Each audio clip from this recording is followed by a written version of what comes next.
네, 시장의 큰 그림을 그려보는 시간입니다. 오늘 이 시간 NH투자증권의 김영환 투자전략연구원입니다. 안녕하세요.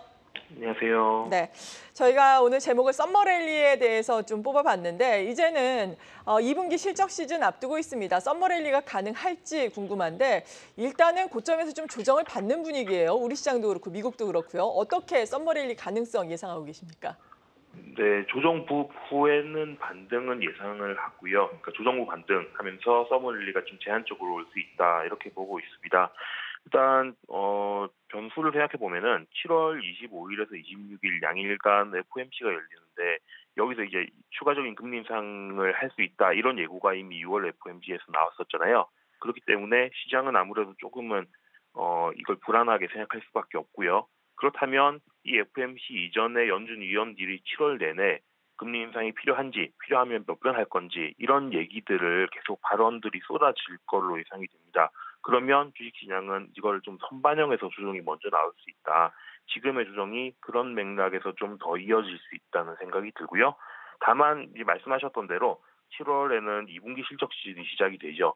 7월 7일 날 삼성전자 잠정 실적 필두로 해서 7월 하순경에 대거 이제 대형주들 실적이 쭉 나오는데요.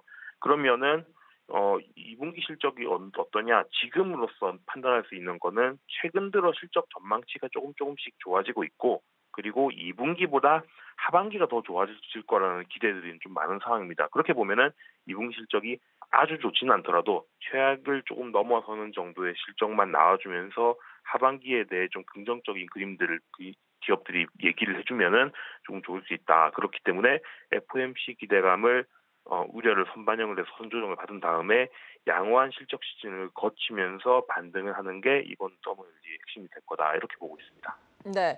그리고 아무래도 지수 자체가 올라오기 위해서는 외국인의 순매수가 좀 유입이 돼야 하는데 최근에는 외국인이 순매도를 또 이어가고 있는 상황이잖아요. 이런 가운데 이웃나라인 일본 같은 경우에 엔저가 지금 너무나 심하게 나타나서 엔화 가치가 한 8년 만에 최저치까지 떨어지면서 외국인의 자금이 일본으로 쏠리는 것이 아닌가라는 우려감도 있다고 들었는데요. 이 부분은 어떻게 생각하십니까? 한국 주식시장에서 외국인들이 최근 들어서 좀 순매도 전환을 한 이유를 생각해 보면요. 두 가지가 큰 것 같아요. 네. 하나는 외국인들이 연초 이후에 사실 한국 주가도 많이 올랐고 그리고 환율 측면에서도 지금 뭐 1,200원대 구간 정도까지 떨어지면서 환율에서 환차익을 좀 얻은 부분도 있고 그러면 차익 실현이 일단 욕구가 올라오는 만한 국면이었던 거죠. 그러고 앞서 말씀드렸던 것처럼 그런 와중에 FOMC 우려가 나오다 보니까 그러면 달러가 강해지고 신흥국 통화들이 약해지는 걸 생각하면 지금이 좀 팔타임이구나 이렇게 생각을 한 것 같고요. 그렇게 생각해 보면 사실은 이것들은 좀 단기 매도 압력을 높이는 요인이긴 하지만은 장기적으로 한국 시장에서 외국인들이 이탈하는가 뭐 이렇게 볼 만한 요인들은 아니라는 생각이 들어요. 여전히 저희가 제일 중요하게 보고 있는 외국인 투자자들의 한국 주식 보유 비중은 과거 평균보다 여전히 지금이 낮거든요. 그러면 지금은 좀 팔고 있지만 다시 들어올 수 있는 환경이다. 이렇게 보고 있고요. 일본에 대해서는 외국인 자금이 일본으로 몰리는 건 말씀하셨다시피 엔화 약세로 인해서 투자하기 좋아진 환경이라는 부분도 있지만은 또 한 가지는 최근에 미국이 설계하고 있는 첨단 산업 공급망 재편이랑 관련이 있는 것 같아요. 왜냐하면 일본을 비롯해서 동아시아 지역들이 이런 첨단 산업 공급망이랑 굉장히 밀접하게 연관이 돼 있으니까 그런 건데 그렇게 놓고 보면은 지금 당장은 엔화가 약세가 워낙 세다 보니까 일본으로 돈이 들어가느라고 한국에서는 돈이 못 들어오는 이런 상황이 있지만은 큰 그림에서 보면은 같이 일본이랑 같이 첨단 제조 국가로 묶이는 한국도 길게 보면 오히려 자금이 들어오는 방향이지 않나. 그래서 외국인들의 최근 매도에 대해서는 저희는 조금 일시적이라고 보고 있고 길게 놓고 보면 하반기까지 놓고 보면은 여전히 들어오는 국면일 거다 이렇게 보고 있습니다. 네. 그리고 주말 사이에 러시아의 지정 확장 리스크가 불거졌습니다. 이에 따라서 국제유가 반등이 불가피하다 이런 의견도 있고 원자재 가격의 변동성이 불가피하다라는 시각도 있는 상황인데 미치는 영향이 크겠습니까? 물론 사태의 추이에 따라서 달라지겠지만요. 크지 않을 거라고 생각을 하고 있고요. 네. 일단은 왜냐하면 러시아 사태가 여튼 프리고진이 벨라루스 망명을 하면서 일단은 일단락이 됐고 그럼 문제는 러시아 내부 갈등이 추가적으로 더 진행될 것들이 있느냐, 불거질 게 있느냐 이 부분인데 사실 이거는 외부에서 먼저 확인하기는 좀 어려운 거죠. 그러면 펀더멘탈이랑 투자 심리를 나눠놓고 생각해 보면은 펀더멘탈은 일단은 이 사태가 일단락이 됐고 그러면은 뭐 원자재를 다시 생산하고 이런 데 있어서 차질이 오거나 이런 건 아니니까 펀더멘탈은 변화가 없다고 보는 게 맞는 것 같고요. 그 다음에는 앞으로 어떤 일이 일어날지 모른다는 불안감, 이 투자 심리의 부정적이란 부분인데 이거는 물론 어느 정도는 작용할 여지들이 있겠죠. 그래서 이 사태는 일단은 투심에는 영향을 주는 요인이지만 펀더멘탈 이슈는 아니다 이렇게 생각이 되고요.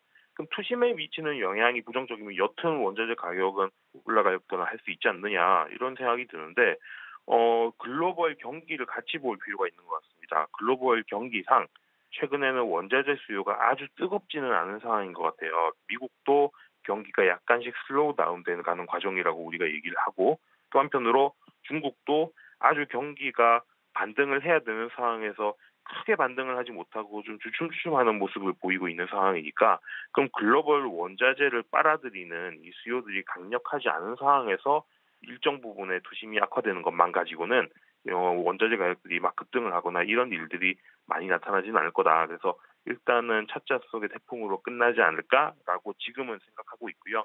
다만 또 러시아에서 어떤 일들이 벌어지느냐에 따라서 또 상황은 달라질 수 있는 거니까 뭐 추이는 지켜볼 필요가 있겠지만은 지나치게 지금 이 사태를 크게 생각할 필요는 없겠다 이렇게 보고 있고요. 그렇다면 뭐 곡물이나 유가에 영향을 많이 받는 뭐 에너지나 음식료 주가들 같은 경우도 뭐 크게 변동하는 것들에 대해서는 조금 좀 과하게 움직이는 거라고 해석하고 그냥 정상 범위로 들어갈 거다 이렇게 보는 게 맞는 것 같습니다. 네, 다행스러운 부분입니다. 그리고 앞서서 지수 같은 경우에는 조정 이후에 반등이 있을 것이다라고 말씀해 주셨는데 하반기에 그렇다면 반등을 이끌 수 있는 유망 섹터는 어떤 것들이 있다고 보십니까? 저희는 반도체, 방위산업, 원전, 헬스케어 이런 업종들을 유망하게 보고 있고요. 기본적으로는 중장기 성장 전망이 밝은 분야들입니다. 하나씩 좀 말씀을 드리면은 반도체 같은 경우는 이제 앞서도 이제 우리가 많이 그 작년부터 쭉 경험을 해왔지만은 반도체 수요가 워낙 안 좋아지면서 반도체 가격이 떨어지고 있는 것들 때문에 굉장히 많이 고통받는 업종이었는데 2분기, 올해 2분기를 저점으로 하반기에는 지금보다는 반도체 가격이 올라갈 거라고들 생각들을 많이 하고 있어요. 아무래도 삼성전자가 1분기 실적 그 발표 때 얘기했던 감산을 해서 수급을 좀 개선시키겠다라고 한 부분이 좀 작용을 할 거다라는 거고요. 그렇다면 반도체는 보통 가격이 먼저 움직이고 실적이 뒤따라 움직이는 업종이기 때문에 2분기 실적 자체는 안 좋겠지만 사람들이 그거에 주목하기보다는 하반기에 얼마나 반도체 가격이 들어올려질 수 있느냐 이거를 반영해서 주가들을 움직일 것 같고요. 사실 최근 들어서 반도체가 올라간 부분도 이미 그거의 초기 국면을 반영하고 있는 거라는 생각이 듭니다. 근데 반도체는 보통은 한번 사이클을 이렇게 잡으면은 한 1년 정도는 추세가 쭉 이어지는 경향이 있으니 최근 반도체가 올라가다가 좀 주춤하는 모습인데 이럴 때를 오히려 또 매수 타이밍으로 좀 잡을 필요가 있겠다 이런 생각이 들고요. 그다음 말씀드린 게 방산이나 원전 같은 경우인데 방산원전은 한국이 사실은 꽤나 기술력을 가지고 있는 분야입니다. 어, 글로벌로 봐도 뭐 미국, 중국, 러시아 이런 말하자면은 과거의 패권 국가였거나 이런 기업 국가들을 제외하고 나면은 이제 한국의 방산 기술력이 뭐 굉장히 높은 수준. 아무래도 뭐 북한과의 갈등이 있다 보니까 그렇죠. 이고 원전 같은 경우도 유럽이나 미국이 탈원전을 시작했던 90년대부터 그러면 이쪽 기업 국가들은 한 30년 동안 원전 개발을 별로 많이 안 했던 건데 한국 같은 경우는 그래도 최근 뭐 한 10년 전에도 원전을 막 짓고 이랬던 국가다 보니까 방산이나 원전 같은 경우는 기본적으로 한국이 경쟁력이 있는데 이쪽 분야가 그동안은 그렇게 시장이 커질 거라는 기대들을 별로 안 하던 분야였던 게 아쉬운 점이었던 거죠. 근데 지금 상황은 이제 원전을 재차 늘려가는 것들이 글로벌 트렌드로 다시 자리를 잡고 있고 방산 같은 경우도 최근 들어서 뭐 동유럽을 중심으로 해서 방산 수요도 꾸준하게 늘어나는 거 앞으로 더 많이 늘어날 거다 이런 기대들이 큰 상황이고 그렇게 본다면은 이쪽 분야들은 여튼간에 향후 몇 년간은 꾸준히 수주 플로우가 좋을 수 있다. 그래서 지금 버는 분보다는 훨씬 더 밸류를 크게 줄 수 있는 분야다 이렇게 생각이 됩니다. 마지막으로 헬스케어를 말씀을 드리면은 헬스케어가 제일 코로나로 인한 피해가 컸던 분야인 것 같아요. 왜냐하면 코로나 당시에 백신, 치료제, 뭐 검사 장비 이런 것들을 개발하고 공급하느라고 이 분야 말고 전통적인 우리가 헬스케어 분야라고 하는 것들, 뭐 항암이라던가 비만이라던가 뭐 치매라던가 뭐 이런 분야에 대한 연구 개발들이 다 올 스톱이 됐던 기간이 꽤 길었습니다. 3년 됐죠.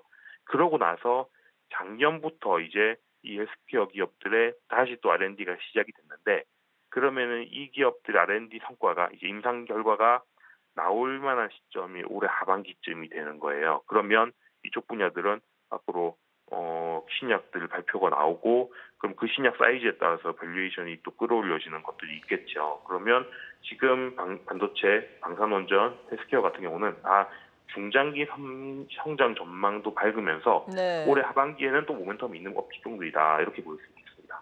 네, 지금까지 NH투자증권의 김영환 투자전략연구원이었습니다. 고맙습니다. 네, 감사합니다.